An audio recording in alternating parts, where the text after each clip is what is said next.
Hi, I'm Bradley, and welcome to our channel where we do Ventrac stuff not seen anywhere else on the internet. From real-world application to maintenance and tutorials, this is the place you want to be. Before we get started, I want to ask you to mash that subscribe button, hit the notifications bell, and you'll be the first to see new videos when they come out.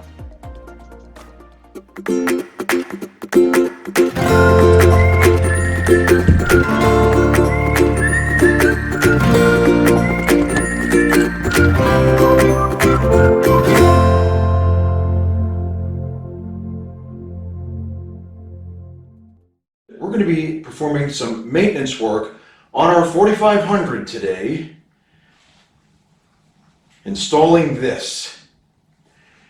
It's not a horseshoe, but it's a very important part, and it gets used every single time you run the machine.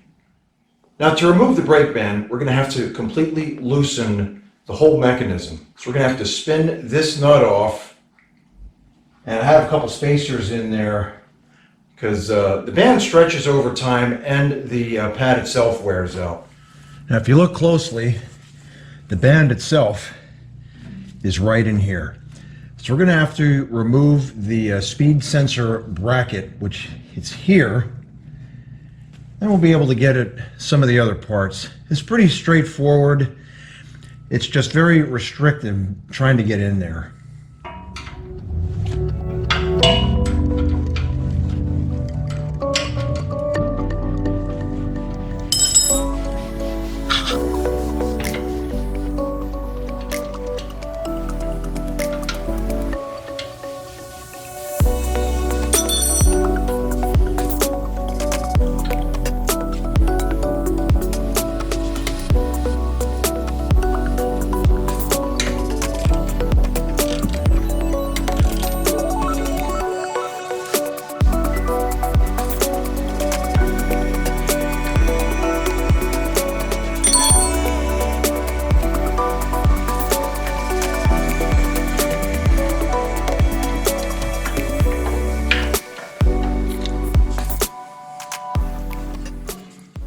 Now that we have the speed sensor out of the way, it gives us a little more room to work with to remove the old brake band, wiggle it out of there, and install the new one. Now, if you look closely in here, you'll see a wheel that looks like a gear. It's not a gear at all. That is designed for the teeth to spin past the speed sensor, and it does a calculation and shows the speed on the dash. And apparently my hands are a little slippery too. Heat index is going to be up to about 105 today, I think, at least. Very, very warm. And we got some thunderstorms coming up the next day or two. And one of the jobs I have right now requires I coordinate with a third party to have some material delivered, some different types of fill and soil.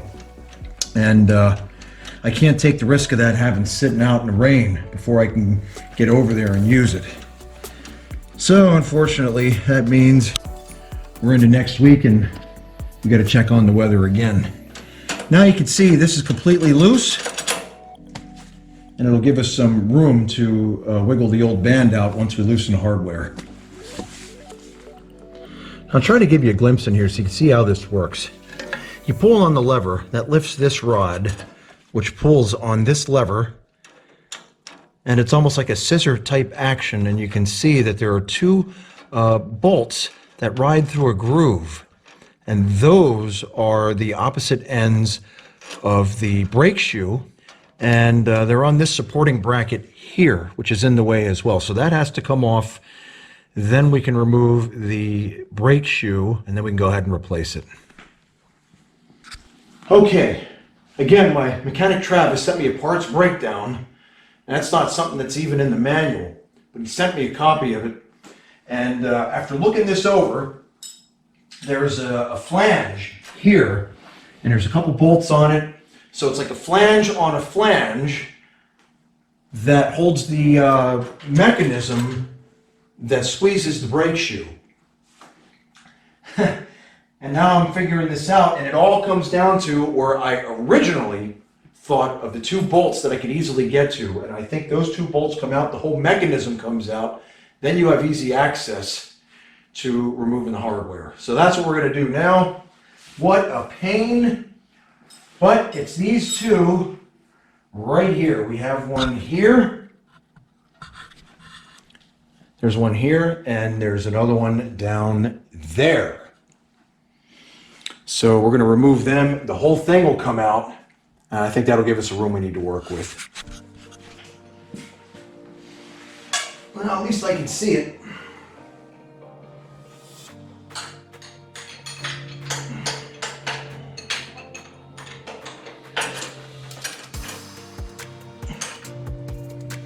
This thing is tight.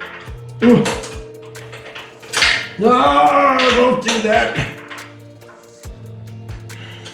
Okay, this thing is really starting to annoy me. Well, this isn't terribly uncomfortable, I guess. You know, it's a hot day, the floor, this cement floor is kind of cold. Actually kind of digging this, sort of.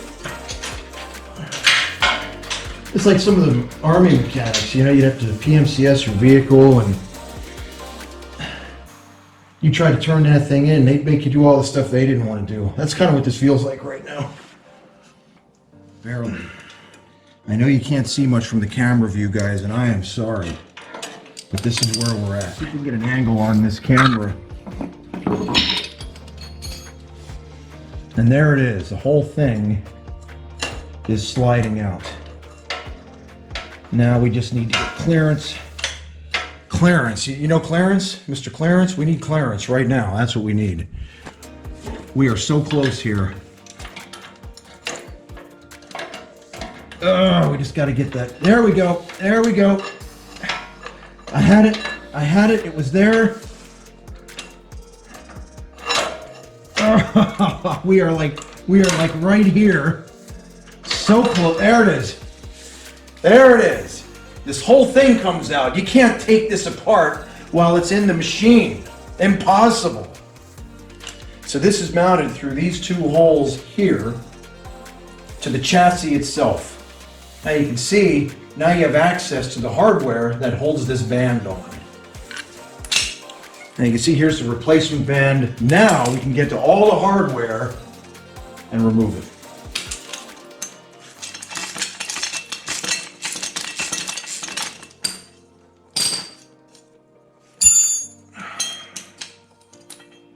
So there it is. So because it's a little springy, try to hold that in place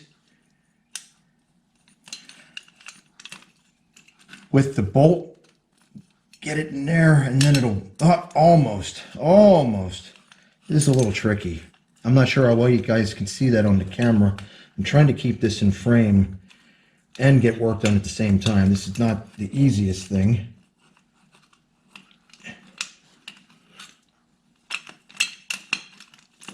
All right, and we're through.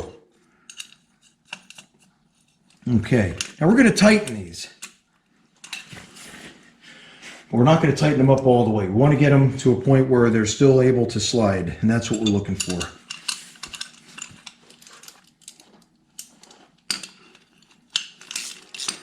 And this is the easy part. We got to put this whole thing back on.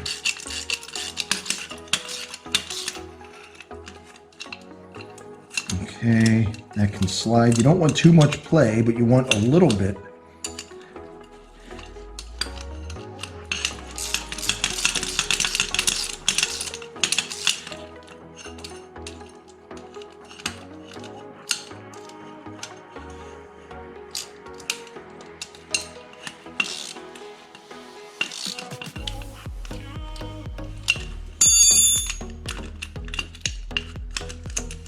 Okay, so that one slides. That one's, let's loosen that up just a tad.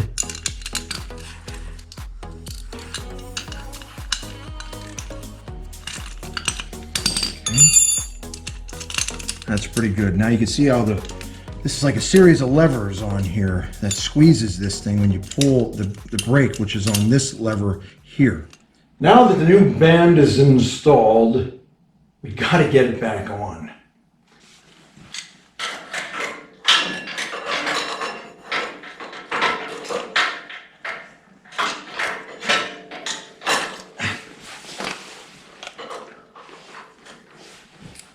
Now we're close. We're really, really close. Ugh. This is tight. Ugh.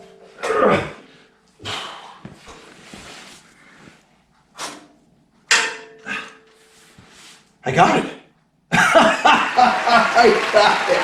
All right, now you just gotta get the flange holes lined up with the chassis, get that securely mounted, and get the rod that goes up to the lever attached as well.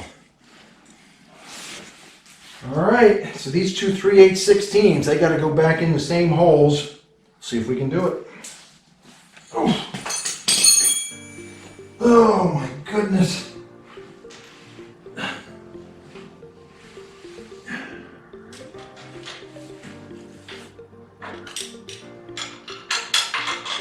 Hey, that's it. Now we don't want to tighten that yet. We want to get the other hole lined up. Oh, God. Golly, golly, golly. Now we get these tightened up, we'll be in business. Before you put the last bolt on, you want to make sure you get this threaded rod installed that comes down from the brake control lever. Lastly, you want to get the spring assembly, washer, and lock nut in place.